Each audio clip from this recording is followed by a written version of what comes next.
tacos, je l'ai mangé en France. Hein. Je l'ai mangé en France, je ne me souviens plus. Mais je l'ai mangé en France.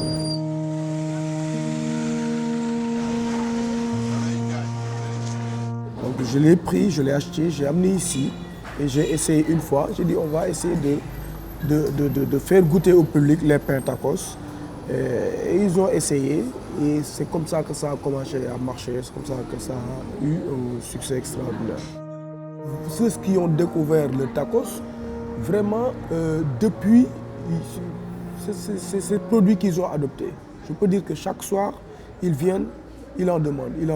Et à chaque fois, on a de nouvelles têtes, hein, vraiment, chaque fois, parce qu'ils ne l'ont pas encore découvert, parce qu'on n'a pas encore mis d'affiches, on n'a pas encore fait de publicité, parce que la fourniture du produit est un peu difficile. Mais si on fait de la pub, c'est sûr qu'on va avoir des soucis parce que voilà, la demande sera très très forte. Il a parcouru des plaines, franchi des montagnes, traversé les océans pour parvenir aux bouches du monde entier. Incroyable destin pour cette recette obscure de snack français, devenue un objet culturel mondialisé. Mais le tacos français a une histoire. Quelque part, il y a eu une première fois, un premier homme, une première recette. Quelque part, il y a eu une première bouchée, un premier croc, pour l'éternité.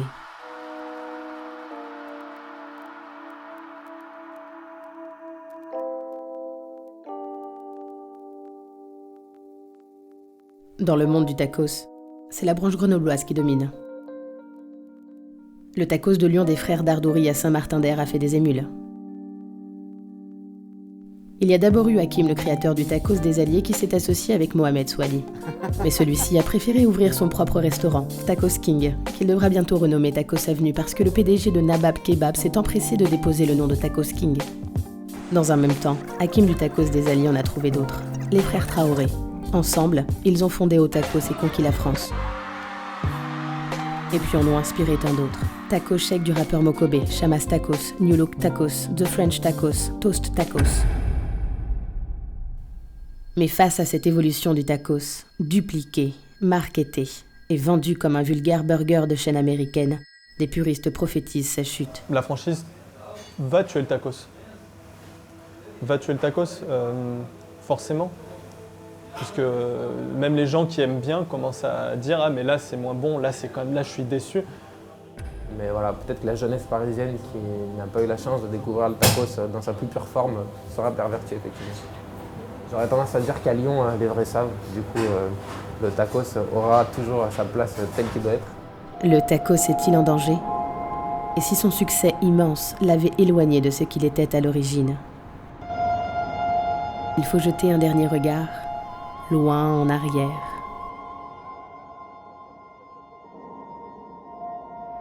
Lyon, la capitale mondiale de la gastronomie, est aussi le temple du tacos français. Ici, exercent les plus grands maîtres tacosiers. Ici, et seulement ici, nous avons une chance de retrouver la recette originale. Dans les rues de Lyon et Villeurbanne, les amateurs de la première heure peuplent les innombrables enseignes de tacos qui brillent dans la nuit. Ils cultivent la mémoire de ce que fut le sandwich au moment de sa première apparition, au tout début des années 2000. Déjà, mon premier tacos que j'ai fait, je devais avoir 12-13 ans. C'était mon frère qui m'a fait découvrir. C'était un tacos qui était au Bel Air, à Villeurbanne. C'est un quartier qui n'est pas très loin d'ici. Et ce qui était bien, c'est que le tacos il était seulement à 4 € et que la plupart du temps, on n'arrivait pas à le terminer. Du coup, entre guillemets, on en avait pour notre argent. Comme vont le dire, je pense, tous les spécialistes de la question, il y a tacos et tacos. Les premiers tacos, en termes, il y a une galette avec des choses dedans. Je dirais que ça devait être en 2000, je sais pas, fin de lycée, donc 2005, 2006, par là. Après, c'était un peu comme un challenge, entre guillemets, quand on était jeune. On se disait qui pourra le terminer, quoi. Mais c'était pas forcément, c'était pas la folie, quoi. Et après, au fil du temps, j'ai appris à connaître certains bons tacos. Et du coup, voilà. Mais le goût, il est venu après. Hein. Au départ, c'est se casser le bide. Les premiers tacos cuits au four avec chakchouka, etc. Quelques années après. Et je sais qu'à ce moment-là, il y en a 3 ou 4 qui se sont ouverts sur Lyon et c'était le début d'une longue histoire d'amour. Alors, je mets quelques frites avec les crevettes. Comme ça, le jus de la crevette, en fait, il pénètre dans les pommes de terre. Je ne veux pas perdre le jus de la crevette sur la plaque, j'ai envie de le remettre. D'accord? Moi, à l'époque, 25 ans en arrière, je pratiquais un peu le métier de boulanger. J'aimais bien, c'était... Du coup, au fil de temps, on a travaillé un peu de partout. On a fait pas mal de choses et du coup, on arrive à 2006 et on a acheté l'établissement. C'était une sandwicherie qui faisait un peu de tout. Entre autres, il y avait les tacos. Alors du coup, moi j'ai bien aimé l'idée et j'ai toujours l'idée de se focaliser sur un produit et bien le maîtriser. On arrive peut-être avec un résultat derrière. Alors, quand on passe dans les boulangeries, dans les pâtisseries, dans les machins, on trouve un peu de tout. Moi j'ai eu l'idée de faire uniquement le produit. Je dirais qu'il y a 3 règles dans le tacos. Il y a le premier, déjà qu'il soit fait au four et pas à la grille. Le deuxième, je dirais qu'il n'y a pas de salade tomate oignon dans un tacos. Soit il y a shakshuka, sauce gruyère ou généralement il n'y a pas de salade tomate oignon. Et le troisième, je dirais qu'il fait que des tacos. Il n'est pas éparpillé à faire des sandwichs, des pizzas, des kebabs, ce genre de trucs. Ça pour moi c'est un vrai tacos. Le tacos que nous trouvons à Lyon est légèrement différent de celui mangé dans les autres villes. Des subtilités qui sont peut-être autant d'indices sur l'état de la recette aux origines. Alors je ne ferai rien d'exception pour vous. Je fais les choses comme ils sont.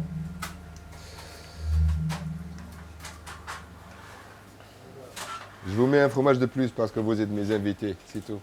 Sinon d'habitude je fais un seul fromage. On met la viande souhaitée par le client évidemment et rajouter les sauces que nous on fait en légumes bien sûr, que ce soit chaud, que ça se mijote bien avec la viande désirée et elle se pose avec un œuf cuit sur toute la plate. Et après on le pose sur la galette, on rajoute un peu de frites, on rajoute une sauce maison, la sauce gruyère. Et après, on le ferme, on fait une petite dorure après, comme les croissants, on va dire. Et ça part dans le four. Alors, tout est cuit et on le met dans le four uniquement pour faire fondre le fromage sur le... et faire griller la galette. Je peux y aller?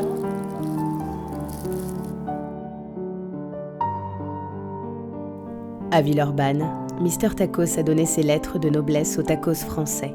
Avec sa discipline et sa maîtrise du four, il a influencé tous les snacks des quartiers aux alentours et fondé une autre école du tacos, une cousine de celle qui émerge au même moment à Grenoble. Au début, on a gardé la même recette et le même tacos. Et au début, on a eu du mal. Pendant quelques semaines, on a eu du mal. Les gens, ils n'ont pas trop adhéré au tacos ratatouille, shakshuka. Donc on s'est dit avec mon frère, on va faire le tacos à notre manière et on va retravailler ce tacos pour que la majorité des gens mangent et adhèrent à notre tacos. À l'époque, le tacos au four, ça s'appelait le roulé. La première personne qui a créé ce tacos l'avait appelé le roulé. Ça a été inventé aussi à Lyon. Ça fait partie de la famille du tacos, mais c'est une autre manière de le toaster tout simplement, donc ou de le faire cuire. Roulé, toasté ou cuit au four, avec légumes, shakshuka ou simplement sa sauce gruyère, le tacos français a emprunté des directions différentes selon les lieux. Mais bien avant le triomphe national de la recette grenobloise, le tacos existait déjà sous des formes incertaines. Plus on se rapproche de l'épicentre, plus les origines du tacos deviennent insaisissables. Les pistes se multiplient. Les légendes se font plus tenaces. Vous savez qui c'est, ce monsieur? Oui, bien sûr, c'est la personne à qui on a racheté le fonds de commerce. Alors, pour vous, c'est lui qui a été le premier à inventer le tacos? Non. C'était encore avant, je ne sais pas qui. Non. C'était lui, il travaillait avec le monsieur. Et ce monsieur-là, il est parti, je sais définitivement, il s'est installé au sud de l'Espagne. Ça, c'est le vrai. Le vrai inventeur du tacos, c'est au sud de l'Espagne. Il est parti au sud de l'Espagne. Le mec, il l'a inventé ici. Oui, la sauce gruyère, le tacos, il est parti, mais il n'a pas duré longtemps. Hein. Il a juste fait la formule comme ça. Et lui, il travaille avec lui. L'autre, il est parti, lui, il a fait ça. Il est revenu quelques années après, il était très étonné de voir que ce produit était devenu aussi En fait, c'est lui connu. qui m'a vendu ça, il est revenu parce qu'il a entendu tellement parler, déjà en Algérie, après quand il est parti à Dubaï et tout ça, il a toujours entendu parler de celui-là. Et vous pouvez être sûr et certain où vous allez et vous dites Mr Tacos Nasser Villeurbanne, et vous vous dire oui, on connaît.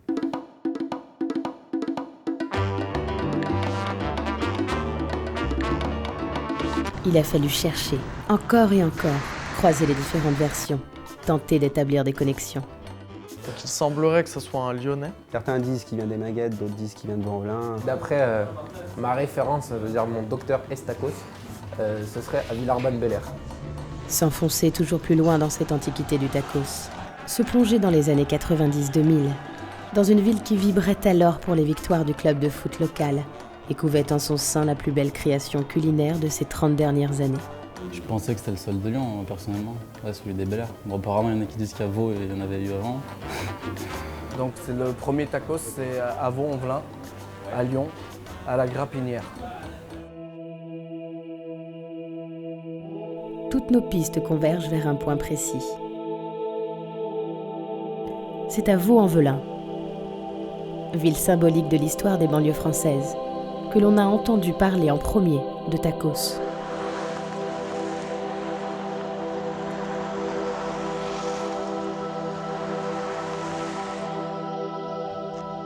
Un ami vraiment intime à mon frère qui s'appelle Jahid.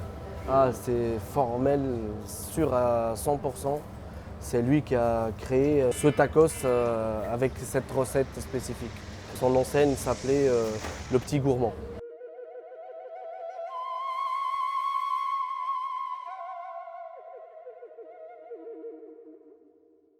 Du Petit Gourmand de la Grapinière, il ne reste rien. L'ensemble commercial auquel il appartenait a été entièrement démoli. L'enseigne a cependant réouvert à quelques kilomètres de là, au centre-ville de Vaux-en-Velin. Mais ses fondateurs sont partis. Elle appartient maintenant à un ancien employé. Une chose est sûre, c'est qu'on faisait partie des premiers à faire des tacos dans le sens, on va dire, ancien du terme. Ça c'est pour elle. Oui. Ah, ça c'est pour elle. Ok, c'est sans légumes. Ça c'est du boursin avec légumes.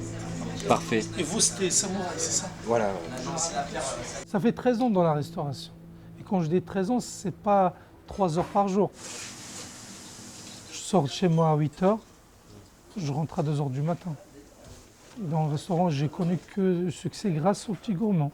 J'ai commencé, c'était juste pour faire juillet, septembre et de reprendre les études derrière.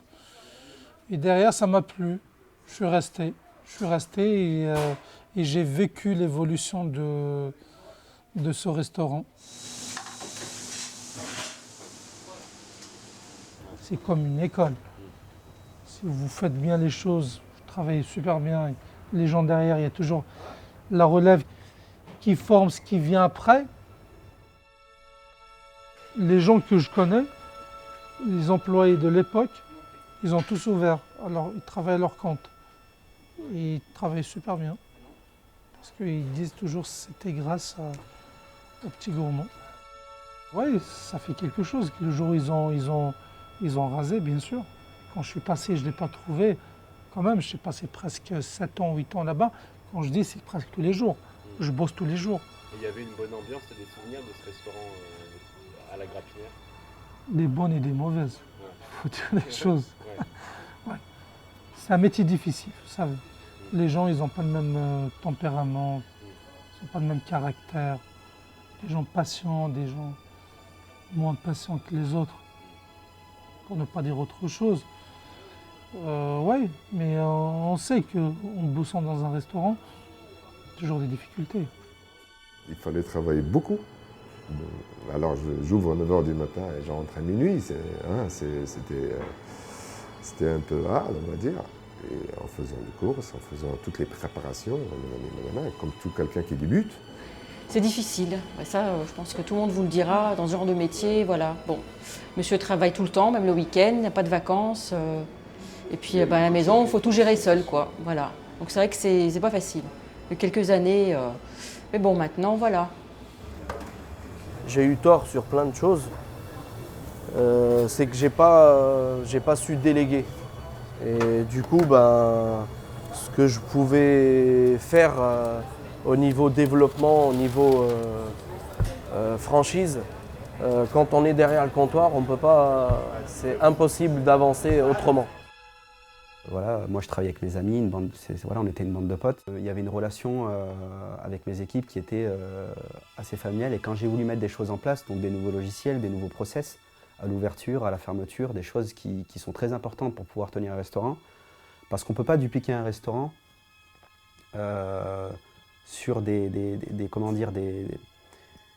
bases non finies, on va dire. J'ai négligé cette partie-là que mes concurrents aujourd'hui ont su faire. Du coup, eux, ils ont créé des chaînes qui ont du succès aujourd'hui.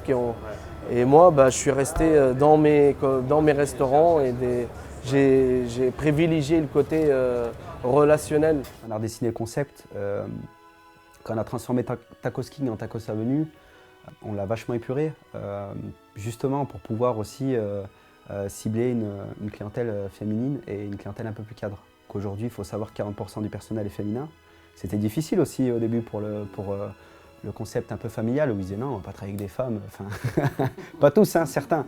Certains disaient non, on est comme une équipe de foot, alors qu'aujourd'hui, ce que mes équipes n'aimaient pas, c'était le changement. C'était pas forcément de travailler avec des femmes ou de développer le concept en franchise ou d'ajouter des logiciels ou autre chose. C'est le changement. Quand on est habitué à quelque chose, on n'aime pas le changement.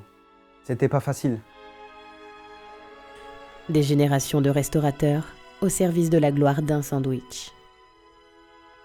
La restauration, c'est égale exigence. Exigence par rapport vis-à-vis des employés, vis-à-vis des fournisseurs, vis-à-vis de soi-même. Vous ne pouvez pas dire ouais, aujourd'hui je vais ouvrir à midi plutôt qu'à 11h. C'est ça. Nous, c'est 11h, minuit non-stop, tous les jours. Nous, vous pouvez passer n'importe quel moment, vous pouvez manger. Même les jours fériés, les fêtes religieuses, on est ouvert. Des générations de consommateurs qui l'ont aimé et façonné son univers, lui ont attaché des souvenirs et des émotions. Mais à Lyon, on sera toujours là, je pense, à Tacos. C'est partie de la culture lyonnaise. Franchement, je pense que ouais, tu vois. Ça fait partie de Lyon, les tacos. Ouais. Tu pourrais même donner une fierté lyonnaise. Je pourrais aller jusque-là, ouais, je pense. Une nostalgie. Est-ce que tu serais pas un peu un conservateur du tacos? Une Madeleine de Proust? Si, le côté c'était mieux avant, si. Ouais, je suis un nostalgique du tacos parce que maintenant, tu t'adresses... Bon, dans pas mal de restaurants qui sont bien développés, tu as rompu le lien qu'il pouvait avoir comme avant avec le petit vendeur de kebab du coin, le petit fast-food du coin. La recette n'a eu cesse d'évoluer, façonnée par des centaines de mains exigeantes et de bouches passionnées. Du tacos au four des pionniers de Lyon, au tacos gratiné raclette des grandes chaînes grenobloises, il n'y a pas de recette du tacos, il n'y a que de bonnes intentions. Plus qu'un sandwich, le tacos est une idée, une énergie, une force que chacun peut s'approprier. C'est un succès qui vient de la banlieue, c'est sûr. Et c'est une évolution. Ce n'était pas du jour au lendemain qu'il a eu ce succès-là. Ça a mis du temps. Depuis, comme j'ai dit, la fin des années 90, cela fait déjà 20 ans. 20 ans d'existence. Ça fait quand même, ça fait beaucoup. Voilà. Ça a mis du temps. Quant à savoir qui était le premier, notre enquête s'arrête ici, dans le chantier de rénovation de ce quartier de Vaux-en-Velin et dans la réponse de ce gardien du temple qui nous incite à ne plus chercher. Tout le monde revendique l'exclusivité de la création d'un tacos, mais pour moi c'est plutôt une évolution. Chacun il a rajouté sa touche, une astuce, pour donner un autre goût au tacos. L'évolution d'un tacos, c'est comme l'évolution de la science. Il n'y a pas une nation, une civilisation qui peut venir vous dire, voilà, on était derrière les Grecs, certes c'est les premiers peut-être, puis derrière il y a les Romains, il y a les Arabes. Il y a beaucoup de civilisations qui se sont succédées pour au final, on va dire l'humanité arrive à ce progrès technologique.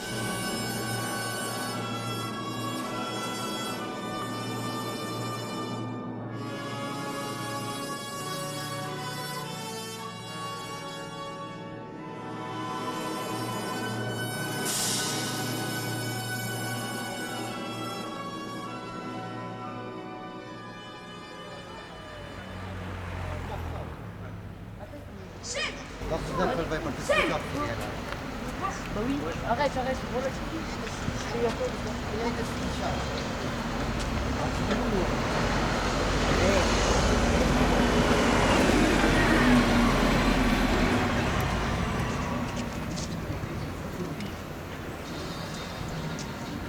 Bonjour chef, un kebab harissa sauce blanche, comme d'hab.